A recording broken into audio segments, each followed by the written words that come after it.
राधिका बरसाने वारी की जय। गीता पाठ अध्याय 10 विभूति योग। गीता के 10वें अध्याय में विभूति योग में श्री कृष्ण ने अपने विभूति योग यानी अपनी सृष्टि में विस्तार के बारे में बताया है। हालांकि इस अध्याय में कृष्ण यह भी कह रहे हैं कि मेरी विभूतियाँ यानी मेरे विस्तार का कोई अंत नहीं है, यानी भगवान की महिमा व गुण अनंत हैं। उनके गुणों की महिमा नहीं गाई जा सकती। लेकिन फिर भी अर्जुन कृष्ण का प्रिय सखा व भक्त है और श्री कृष्ण का स्वभाव व कर्म है जीव के हित के लिए कार्य करना। इसलिए यहाँ भगवान श्री कृष्ण अपनी विभूतियों के विस्तार के बारे में कहेंगे। पिछले अध्याय में जो जो ज्ञान भगवान कृष्ण ने अर्जुन को दिया उसे भी दोबारा दोहराएंगे, क्योंकि जब जब भी किसी को कोई बात समझाई जाए तो जरूरी नहीं कि वह बात उसे एक ही बार में समझ आ जाए। तो यह तो भगवान कृष्ण का वह ज्ञान है जिसे जान लेने के बाद जीवन में कुछ भी जानने योग्य नहीं रह जाता। आगे भगवान कृष्ण कहते हैं कि मेरा जन्म लेना अर्थात मेरी उत्पत्ति और मेरी विभूति सहित मेरी लीला को तो स्वयं देवता लोग महर्षि ब्रह्मा भी नहीं जानते, जिनकी उत्पत्ति का कारण भी मैं हूँ। जो मनुष्य मुझे अजन्मा अनादि सभी लोकों का ईश्वर तत्व से जानता है वह सभी मनुष्यों में ज्ञानवान और सारे पापों से मुक्त हो जाता है। निश्चय करने की शक्ति यानी डिसीजन पावर, तत्व ज्ञान, क्षमा, सत्य, इंद्रियों को वश में करना, मन को कंट्रोल करना, सुख दुख, उत्पत्ति, प्रलय, भय, अभय, अहिंसा, समता, संतोष, तप, दान, कीर्ति, अपकीर्ति, यह सब के भाव प्राणियों में मुझसे ही उत्पन्न होते हैं। इसलिए भगवान कृष्ण कहते हैं, हे अर्जुन, तू मेरा निरंतर स्मरण कर और सभी कर्म मुझ में समर्पित करके कर। इससे तेरे मन में आने वाले भाव भी शुद्ध होंगे और तेरा कर्म भी पवित्र हो जाएगा, जो तुझे संसार के बंधन में नहीं बांधेगा। यहाँ हमें कृष्ण यह समझाना चाहते हैं कि हमारे सभी भावों को उत्पन्न करने वाले श्री कृष्ण ही हैं, और यदि हम श्री कृष्ण का ही स्मरण करेंगे तो हमारे भाव भी शुद्ध ही होंगे, और जब हमारे भाव शुद्ध होंगे तो हमारे कर्म स्वतः ही शुद्ध हो जाएंगे, क्योंकि मनुष्य अपने मन के भावों के अनुरूप ही कर्म करता है। अब यहाँ कृष्ण अपने विभूति योग यानी सृष्टि में अपने विस्तार के बारे में बताते हैं। कृष्ण कहते हैं, जब यह सृष्टि नहीं थी उससे पहले भी 7 महर्षि जन, जिसे सप्तऋषि कहा जाता है, वह थे। उनसे पहले 4 सनकादिक मन बुद्धि चित्त अहंकार और स्वयंभू 14 मनु थे, और उनकी ही प्रजा हम हैं। यह सब मेरी संकल्प शक्ति अर्थात मेरे भाव से ही उत्पन्न हुए हैं।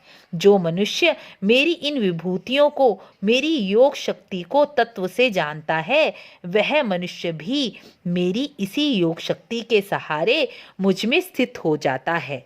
इसमें जरा भी संदेह नहीं करना चाहिए। मैं वासुदेव ही सारे जगत में उत्पत्ति का कारण हूँ, अर्थात यह सारा जगत मुझसे ही उत्पन्न हुआ है। मेरी शक्ति से ही ये सारा जगत चेष्टा, इच्छा, प्रयत्न करता है।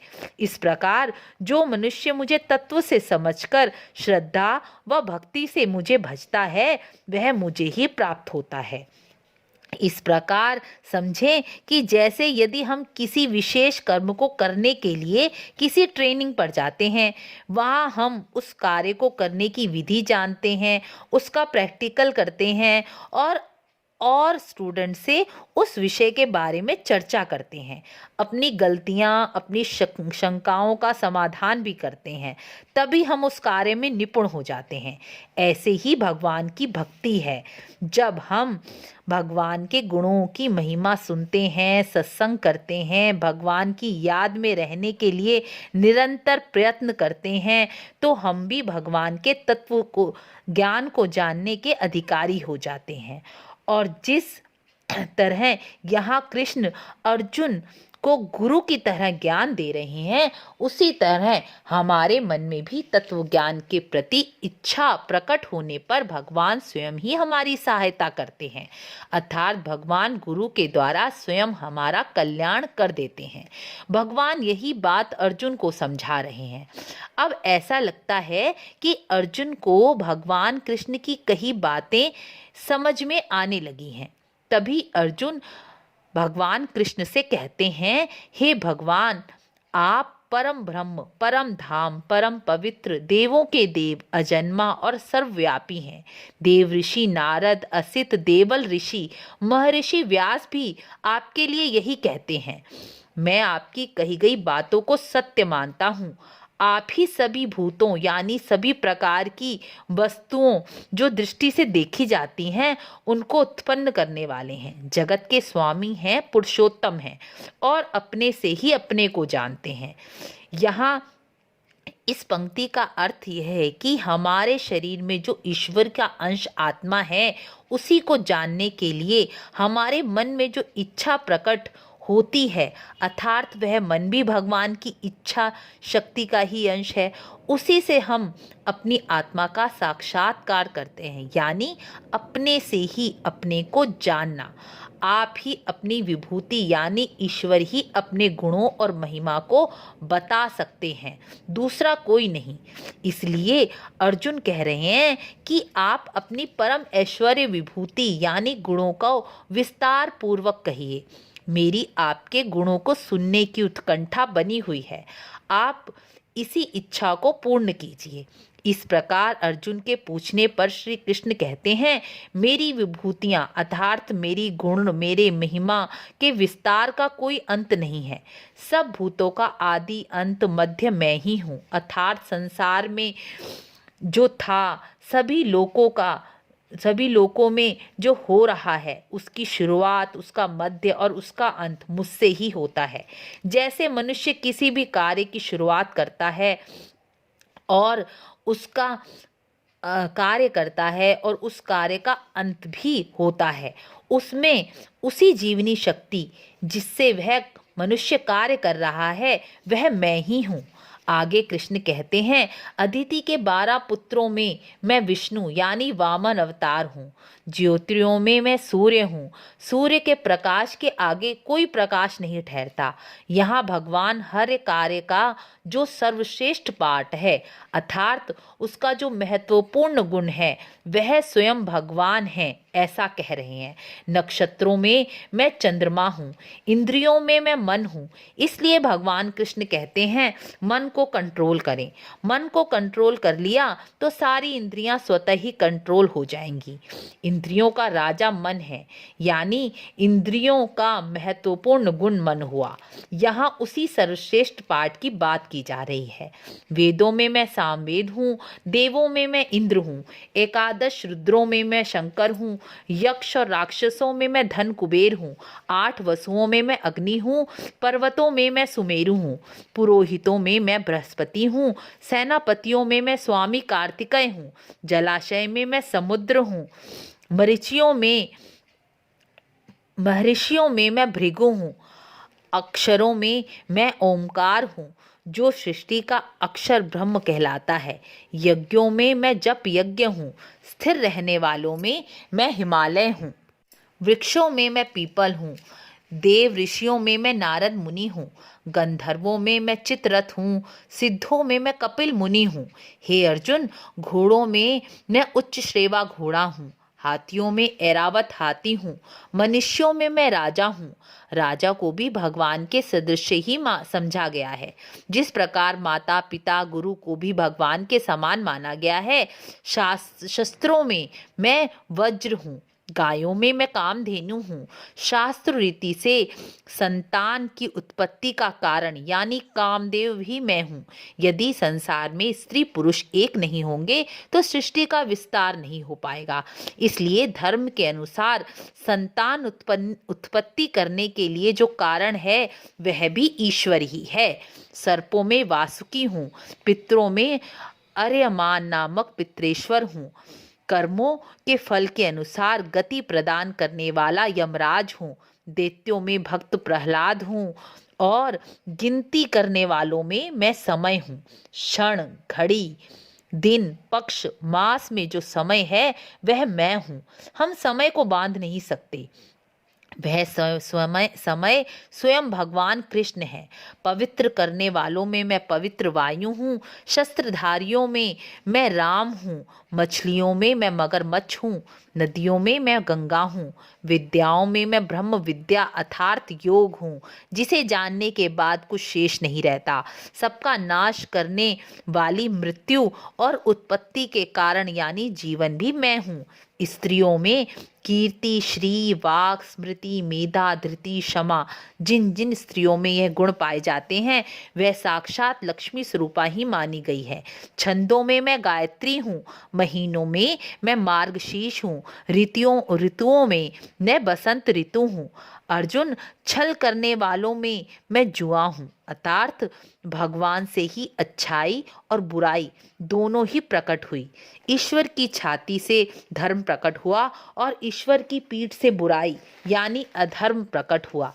दोनों ही ईश्वर से प्रकट हुए हैं। यही भगवान बता रहे हैं कि यह सारी सृष्टि में अच्छा, बुरा, सही, गलत जो है वह सब मेरी सत्ता अर्थात मेरी शक्ति से ही है। लेकिन आप किसे चुनना चाहते हैं, अर्थात चुनाव का अधिकार भगवान ने आपको दिया है।